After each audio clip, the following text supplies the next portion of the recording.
What's going on, you guys? It's your boy Ben Mahari here, representing Mahari Nation Sports Podcast. Much love to the entire LDBC and the entire basketball community. We're going to skip to the pleasantries and just get down to the nitty and gritty here, guys. So, breaking news that came out of the NBA. According to Agent Wojnarowski of ESPN, the Clippers have decided to remove Doc Rivers as the head coach of the Los Angeles Clippers, following another blown 3-1 series lead in the NBA playoffs against the Denver Nuggets. According to the article here, um, Doc Rivers basically stepped down in what pretty much Steve Ballmer called it a mutual decision. And he's basically, Steve Ballmer said in a statement, and quote, Doc has been a terrific coach for the Clippers and an incredible ambassador and a pillar of strength during tumultuous times. He won a heck of a lot of games and laid a foundation for this franchise. Okay.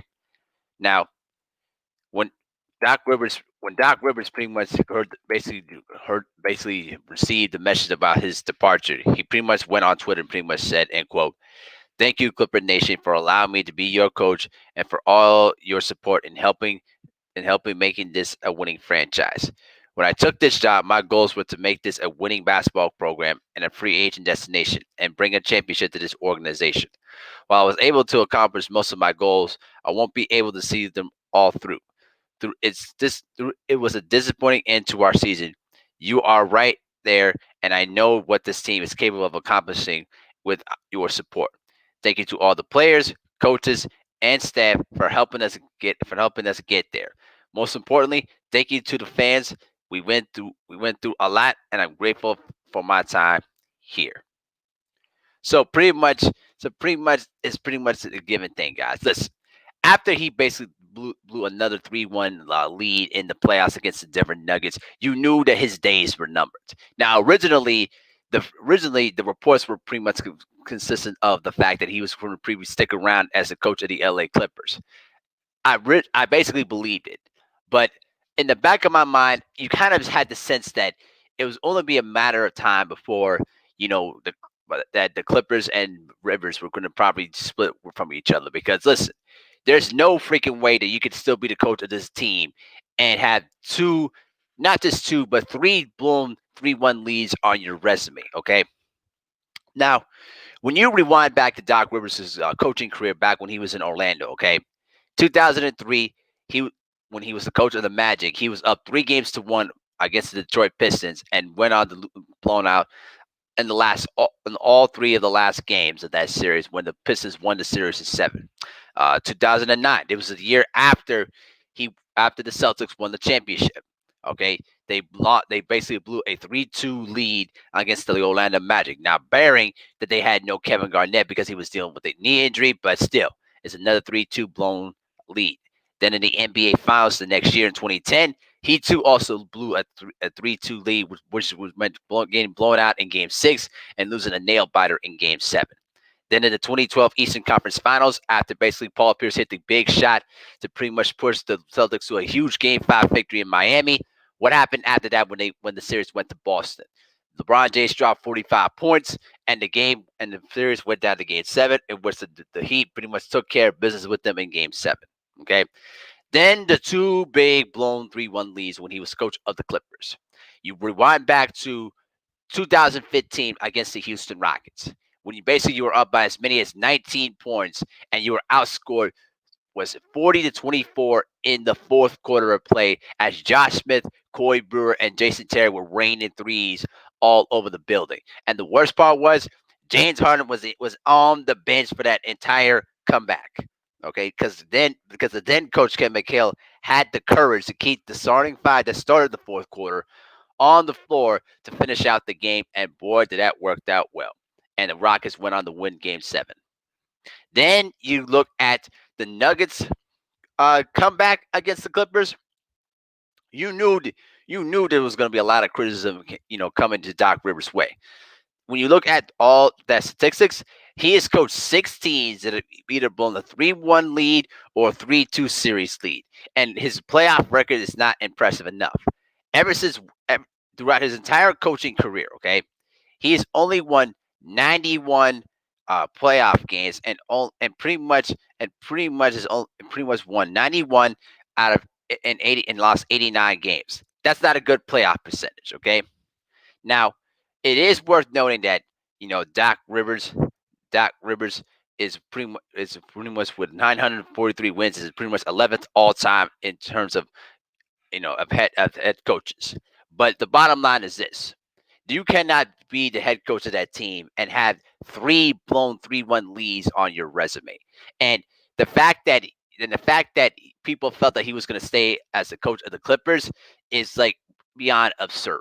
Okay, you knew that his time was running out. All right, especially with that talent. All those guys on that team, including you have two of the best two-way players in the NBA with Paul George and Kawhi Leonard, and you're telling me you can't get the job done? I'm sorry. There's no way you should be coach of that team, particularly with all that talent and all the expectations running in a, a championship or bust. Remember, the Clippers have yet even to make a Western Conference final. All right. You think about all the teams that they've had over the years, all right? And opportunity after opportunity, they've just pretty much blown it. And Doc Rivers shares a lot of the blame for that.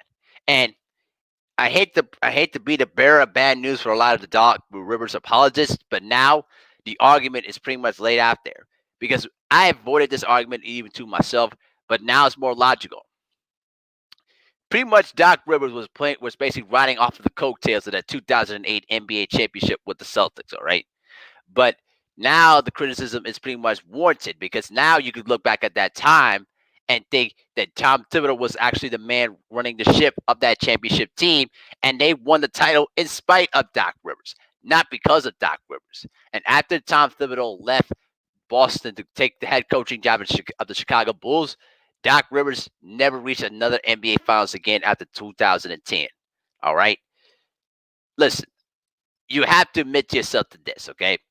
Doc Rivers is a decently good coach, but in terms of great coach, he's not on that level. Now, if you ask me who would be the next person in line to take over as coach, according to the article, there's been reports of either Sam Cassell or Teron Lue could be the top candidates of taking that head coaching job. But right now, I could pretty much see possibly those two probably taking those kind of positions. Now look, Sam Cassell has been an assistant for a long time. I think it's time for him to give himself his first opportunity to try to go for this team. But if they want to hire Teron Lue for the championship experience, I don't have a problem with that whatsoever. The issue is going to be if you bring him in, you know that people are going to take the opportunity to pretty much go at him, pretty much saying like the only reason why he won the title was because for LeBron James. I'm telling you, that's just the reality of the situation. Now, if you ask me what I really want to see, I would love to see Mark Jackson to take an opportunity to get a crack at this team and see where he can pretty much can take them. But I don't think that's going to happen either way. But at the end of the day, the bottom line is this. I don't want to hear this all notion of, oh, why are you hating on the black man, man? You need to support the brother, man. Listen, I support black coaches all the time. But when the coach is not doing the job and not succeeding the expectations set forth when basically the season began, I'm sorry. And you've had opportunity after opportunity to pretty much make this right and lead the Clippers to a championship, and you did not get it done. So I don't want to hear that. All right. Doc Rivers had plenty of chances to make this right, and he did not do the job. So I don't feel sorry for him. All right.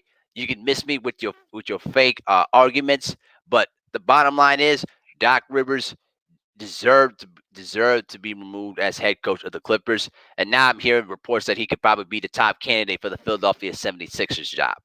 A little bit of a step up from Mike D'Antoni, but really, you want to have a coach that pretty much has I should say three blown 3-1 leads on his coaching resume. I don't know, man. You better be careful with that. But we'll see who's going to be the next coach of the LA Clippers. And as of right now, including this report, now the Clippers' job is now currently the sixth coaching vacancy in the NBA, which also includes the Houston Rockets, Indiana Pacers, Philadelphia 76ers, Oklahoma City Thunder, and the New Orleans Pelicans. And that's pretty much that. With along with the Knicks and Nets and Bulls have already filled their coaching vacancies at the moment. So that's pretty much what I feel about this whole thing. Doc Rivers had his chances, but did not get the job done, and his losses are on him. All right, that's just the facts of the matter. So let me know what you guys think in the comment section. Who do you want to see as the new coach at the LA Clippers? All right, y'all. Peace.